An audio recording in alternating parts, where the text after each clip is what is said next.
back to the channel. Welcome back, Explorers. My name's Jack. Welcome back, AFL fans. The thousands of you that I've been speaking to. Welcome back. I am delving back into this sport. I'm slowly coming to like it, and I'm starting to love the fans from all of the teams, and that includes Collingwood people. So today I thought we would look at who is the best AFL player of all time. This isn't my list, so please don't come for me in the comments. I didn't make it. I'm just here to find out some of the GOATs, some of the greatest of all time. So, if you are new around here and you like what you see, please leave a like, leave a comment, subscribe, all of that good stuff. Little like, little comment does a lot for a small channel like mine. And if you're old around here, welcome back, Explorers. Let me know who your favourite player of all time is. Let me know who your most hated player of all time is as well. Let me know down in the comments. And without further ado, if you're ready, I'm ready, it's warm. Whew. Let's go. AFL has had many talented players throughout its time at the top of Australian sports.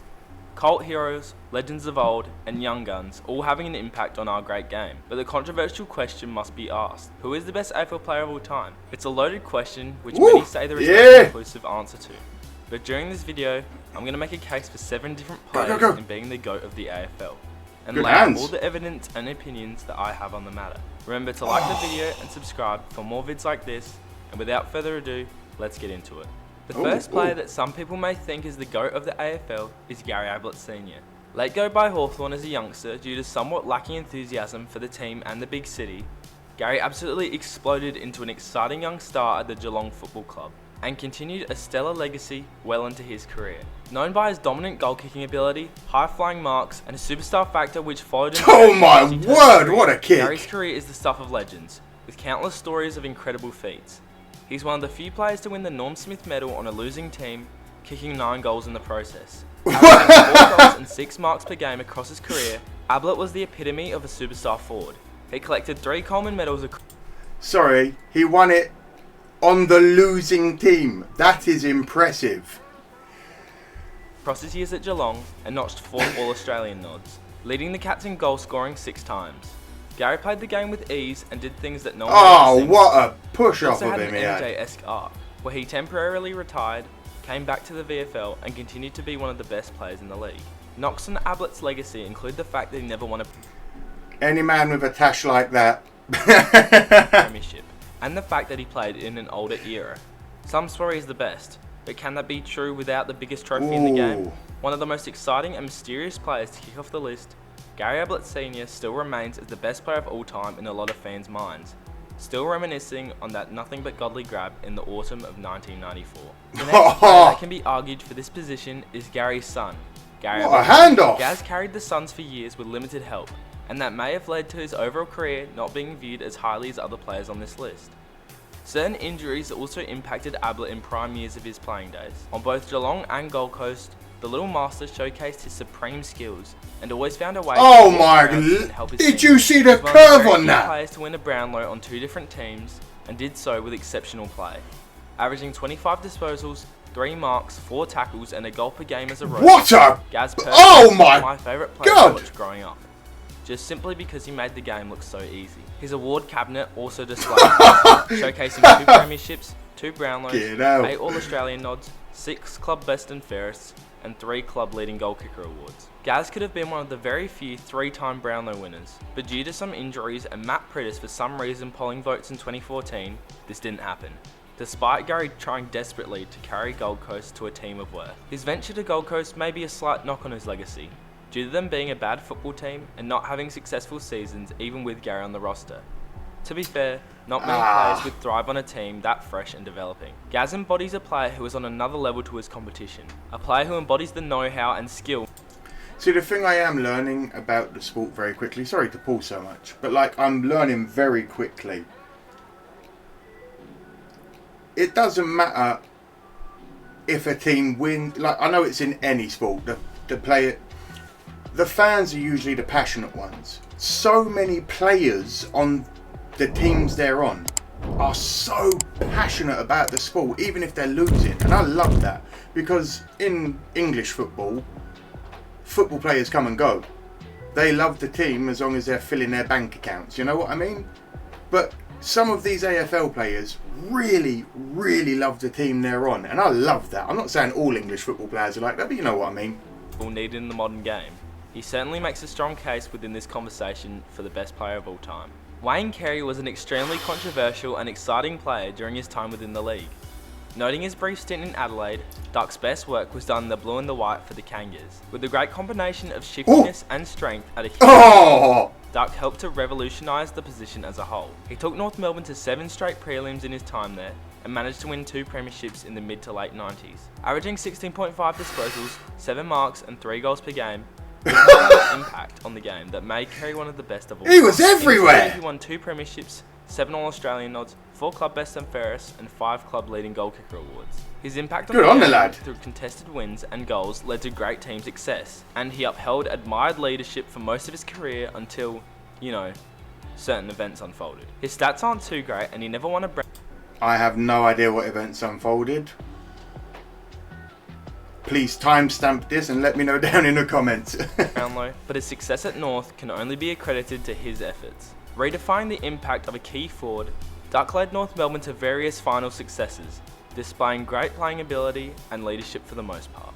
Chris Judd arguably has the best prime years of any of the players on this list, playing at a high level at both West Coast and Carlton across 2 different playing styles with great proficiency. Over his career, Judd dominated in 2 roles, as both a burst outside player to a contested ball beast. I'm not gonna lie, it's all over. Especially during his stint in Carlton. He ended up not just winning a Brownlow at 21, but winning a Brownlow at 2 different clubs, and winning a Norm Smith on a losing team in 2005. Averaging 23 disposals, 2.5 marks and 4 tackles per game, Judd won 1 premiership, 2 Brownlows and 1 Norm Smith, and achieved 6 All-Australian nods and 5 club best and fairest throughout his career. He thrived in 2 very different situations at 2 very different clubs, and allowed his game to adapt in a modernised AFL league. Certain injuries late in his career, such as an ACL, might have prevented him from earning the title of best of all time, and the fact that he only won 1 premiership doesn't help his case much either.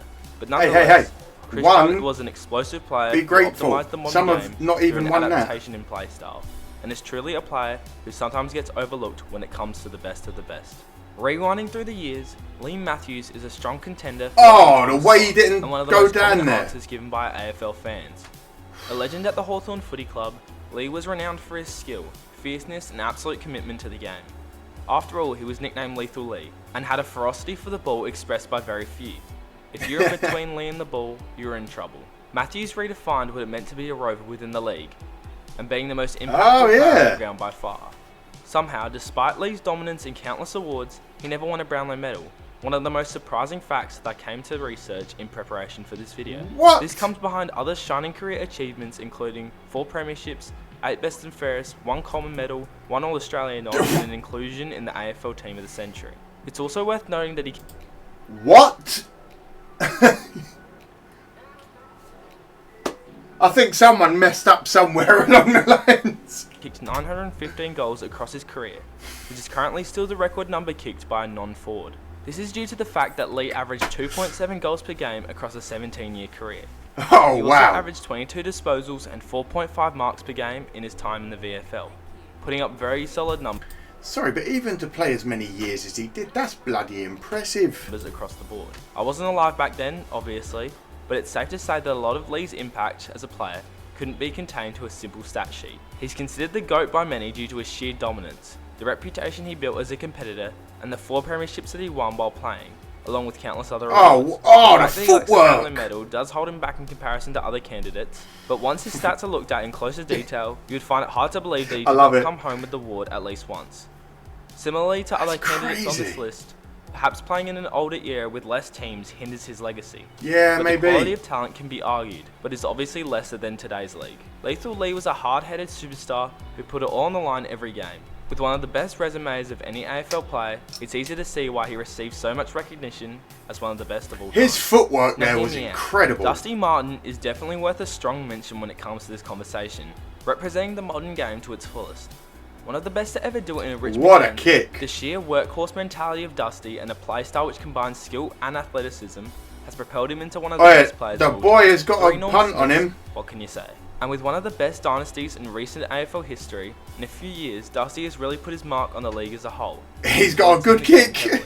Averaging 25 disposals, 4 marks, 3 tackles and 1 goal per game across his career so far, Dusty has really benefited from his use at the Tigers on the forward flank and through the mid. 3 premierships, 3 Norm Smiths, a Brownlow, 4 All-Australian nods and 2 club best and fairest speak for themselves. And how long's he been in the league? Resume. And if an older player carried these honours, I think they would be held to a higher view from AFL fans. Dusty still has time to go in his career also, and is doing his best work in the modern game, where the competition and skills among players are at an all-time high. But what holds him back is that he hasn't really achieved that legend status yet, I feel.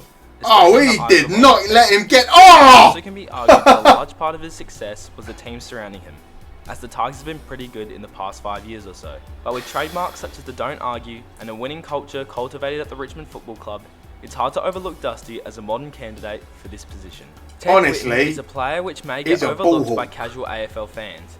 With a nickname like Mr. Football, how could he not be in contention for this honour? A Footscray legend and role model of the game, Ted possessed great all-around ability at key positions such as centre-half forward and centre-half back. Described as a prodigious kick, a flawless mark, and having unequalled ground and hand skills by the Sport Australia Hall of Fame, Whitten was ahead of his time, patenting the flight pass as a way of increasing his speed of play. In the last 6 years of an illustrious 20-year career, Ted's stats were recorded to a basic level.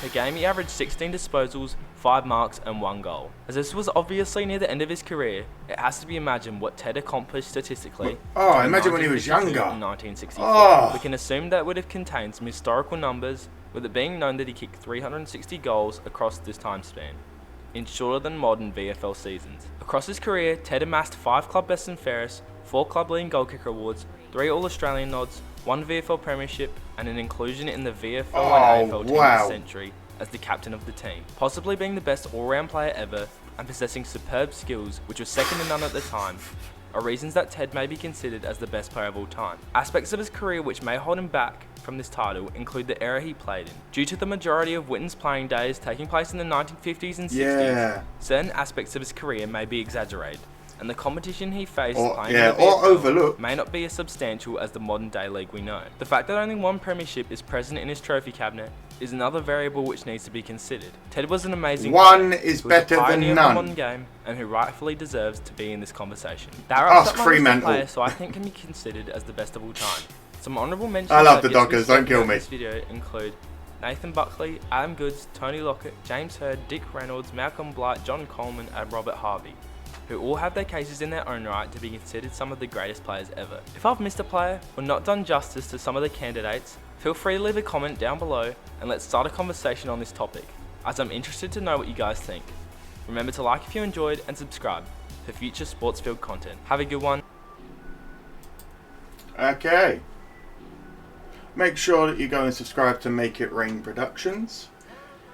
Let me know if you agree with the list. Again, I'm very new to the sport, so I can't really weigh in and say if these were good or bad. So I'd like to know down in the comments if this was a good list or not. I know, again, he's showcasing the best of the best. But just even going back and seeing in the older generational players, the skill, the footwork, the speed, it was just, it's so good. I love this sport. I really do need to get live streaming going. I need to start getting it so we can all start watching together, and just because I'd love to do a live stream with some of these games, or just going over some of the history with some of you guys all together. We'll work on that. Let me know what to watch next. Let me know your team, like I said. Other than that, have a great day. Be well. And bye-bye.